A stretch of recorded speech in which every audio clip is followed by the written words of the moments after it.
Asima's Beauty Salon. Wat houdt jouw bedrijf anno 2018 in? Asima's Beauty Salon is een gespecialiseerd beauty salon in het zetten van permanent make-up en wimperextensions. Is de vrouw van de dag van vandaag daar meer mee bezig dan 10 jaar geleden? Absoluut, ja, veel meer. Het komt doordat wij tegenwoordig heel erg druk zijn met heel veel werken, sporten, kinderen, ga zo maar door. En tijdelijk make-up opbrengen, dat is tijdrovend. Spelen de social media en vooral de Instagram-influencers daar ook een rol in? Mensen willen zijn zoals degene die ze volgen?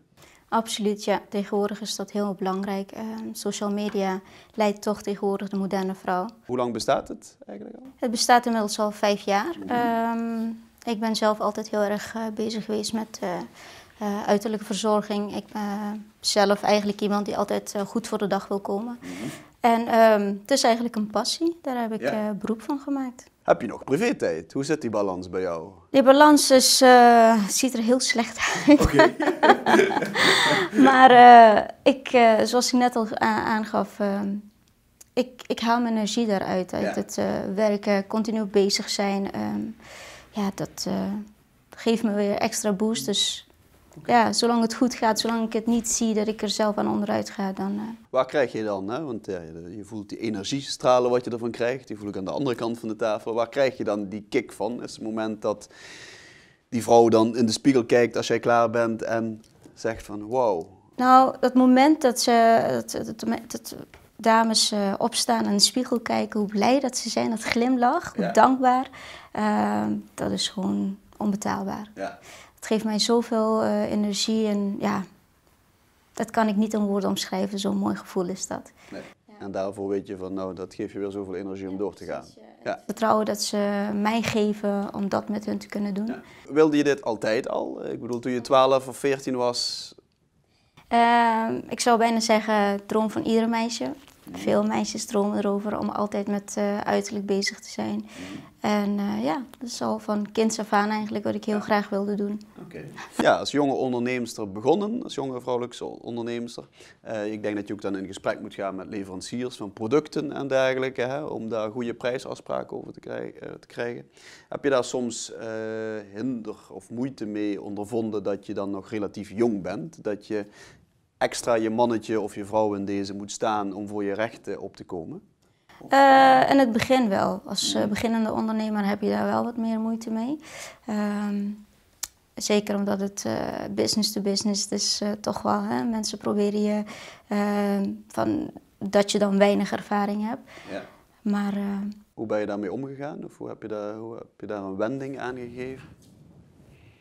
Als je echt iets wilt, dan lukt dat. Okay. De aanhouder wint. En het kost natuurlijk wel wat energie. Je moet er wel voor vechten. Maar gaandeweg zien ze en win je de vertrouwen. Het gaat goed, de branche gaat goed. Hè. Je ziet het ook overal, reclame over beauty, permanent make-up, noem maar op. Zijn er bepaalde zaken in je branche waar je wel een beetje, angstig is een groot woord, maar waar je denkt van, ik ben benieuwd hoe dat de komende jaren gaat ontwikkelen, of dat geen zorg wordt? Of gaat het eigenlijk, zijn er geen rare beren op de weg? Om het zo. Niet in de branche waar ik in zit. Die zal toch altijd mee moeten gaan met de nieuwe dingen, met de nieuwe ontwikkelingen. Daar sta ik ook altijd achter. Ja. Nooit stil blijven staan. Maar niet direct, nee. Oké. Hoe doe je dat om mee te gaan in de ontwikkelingen? Social media blijven volgen, het nieuws blijven volgen. Ja. Dat is eigenlijk echt heel erg leidend. Alles wat op tv, videoclips, celebrities, alles wat daar gebeurt, dat is eigenlijk ook een beetje leidend voor ons allemaal. Want je moet je klanten, je gasten eigenlijk informeren op wat nu de trend is eigenlijk. Ja. Hè? Laatste vraag. Als je ook een jonge dame, of kan ook een man zijn natuurlijk, ook in jouw sector wilt beginnen, de beauty sector. Hè? Misschien niet specifiek in jouw nichemarkt, maar de beauty sector. Wat zou je op basis van jouw informatie liever gezegd, jouw ervaringen van de afgelopen jaren willen meegeven als tip? Waar zou je hem of haar op willen attenderen? Ik zou altijd zeggen, als je gepassioneerd ergens over bent, als je het echt heel graag wilt, het idee geeft jou ontzettend veel energie, dan ervoor gaan, zonder twijfel. Okay. Gewoon doen met een uitroepteken en niet twijfelen. Dankjewel. Alsjeblieft.